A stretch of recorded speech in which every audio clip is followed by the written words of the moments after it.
Assalamualaikum warahmatullahi wabarakatuh. Perkenalkan, nama saya Aprila Dwi Utami dengan NPM 1917051012. Di sini saya akan menjelaskan tentang minimisasi DFA. Pengertiannya adalah DFA adalah tugas mengubah DFA menjadi DFA yang ekivalen yang memiliki jumlah stage minimum. Di sini, dua DFA disebut setara jika keduanya mengenali bahasa reguler yang sama. Perlu diingat, yang hanya diminimalisasi hanya dalam bentuk DFA. Kalau masih bentuk NFA, ubah dulu ke DFA. Lalu di sini ada contoh gambarnya. Seperti ini ada 5 stage dan satu stage-nya adalah stage final. Nah, di sini kita ada tabelnya juga. Di sini kita cara satunya, di sini kita akan meminimalisasi dengan cara mencari nilai ekivalen. Nah, di sini pertama-tama kita mencari nilai 0 equivalence, di mana nilai 0 equivalence ini hanya memisahkan stage-stage biasa dengan stage final. Seperti ini A, B, C, D, A, B, C, D ini stage biasa dan S final stage, makanya dia dipisah. Lalu untuk mencari untuk mencari satu ekivalen itu kita bandingkan stage-stage ini. Apakah mereka ini masih berada di dalam satu stage atau enggak, seperti itu.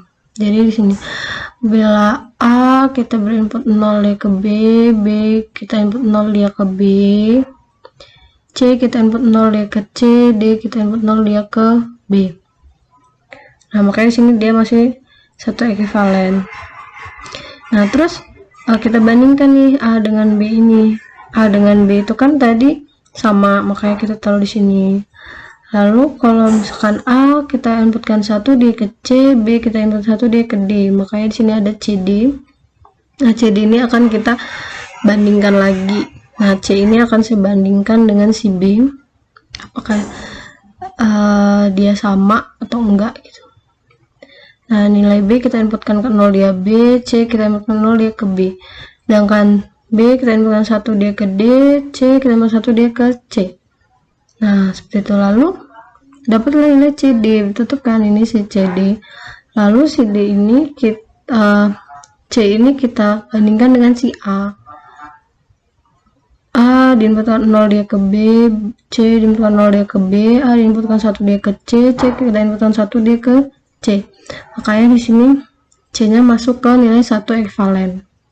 Sedangkan D ini kita bandingkan dengan si B, misalkan B kita inputkan 0 dia ke B, D inputkan 0 dia ke B, B kita inputkan 1 dia ke D, D kita inputkan 1 dia ke E. Nah, dia nggak sama kan, jadi kita pisahkan dia dengan si final stage tadi. Lalu untuk mencari nilai 2 ekivalen adalah kita lihat lagi nih di sini A, B, C ini dalam satu stage enggak gitu kan. Caranya itu A kita inputkan 0 dia ke B, B kita inputkan 0 dia ke B, C kita input 0 dia ke B. A kita inputkan 1 ke C, B inputkan 1 ke D, C kita input 1 dia ke C. Nah, di sini nilai B itu nggak sama gitu kan. Makanya kita pisah. Jadi nilai 2 ekivalen itu hanya A dan C. Lalu untuk mencari 3 ekivalen, kita bandingkan lagi A dan C ini. Tapi A dan C itu kan tadi udah sama tuh nilainya, bila diinputkan 0 dia ke B, diinputkan 1 dia ke C. Makanya di 3 ekivalen ini dia tidak mengalami perubahan.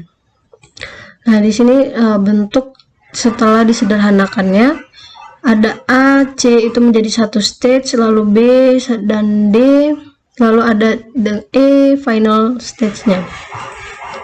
Lalu cara 2 adalah filling method atau Myhill-North theorem. Langkah-langkahnya, gambarlah tabel untuk semua pasangan stage PQ, tandai semua pasangan P epsilon final stage dan Q bukan epsilon final stage. Jika ada pasangan yang tidak bertanda PQ sehingga delta PX, delta QX ditandai, maka tandai PQ di mana X adalah simbol input. Ulangi ini sampai tidak ada lagi tanda yang dapat diinput. Gabungkan semua pasangan yang tidak ditandai dan jadikan satu status di DFA dan minimalkan. Nah, ini adalah tabelnya, ini adalah soalnya, lalu ini ada tabelnya. Kenapa tabelnya tidak full? Di sini saya menggunakan diagonal bawah, dan untuk kalau misalnya kita memakai full tabel, nanti akan terjadi penggandaan nilai. Nah, untuk final stage, si E ini kita beri dia semua tanda, karena dia final gitu kan. Di A, di B, di C, dan di D. Lalu untuk cara mencarinya, kita mencari memulai dengan baris di atas final stage ini, si D. Nah, lalu untuk B, D, A, cari kolom pertama dulu. D, bila kita inputkan ke 0, pokoknya apabila kita inputkan ke 0, dia bakal ke B semua gitu kan. Jadi nilai B itu kita biarkan saja. Lalu di sini ada D, kita inputkan 1, dia ke E.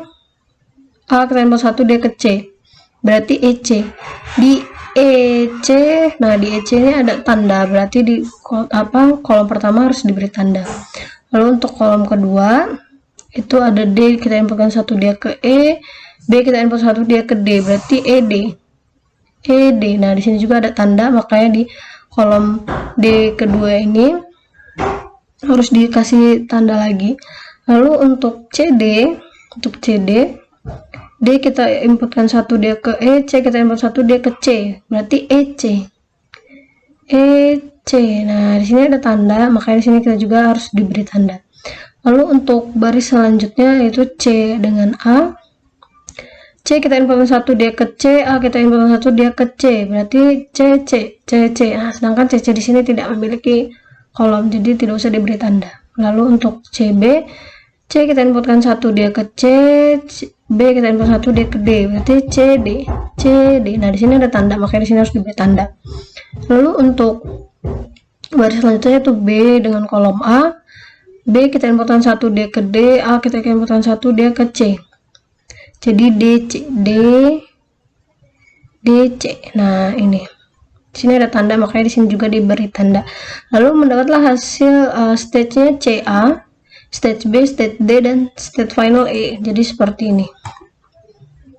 Yang setelah diminimalisirnya A dan stage A dan C digabung, lalu ada stage B, stage D, dan final stage-nya E. Sekian penjelasan dari saya. Apabila ada kesalahan saya mohon maaf. Saya akhiri. Wassalamualaikum warahmatullahi wabarakatuh.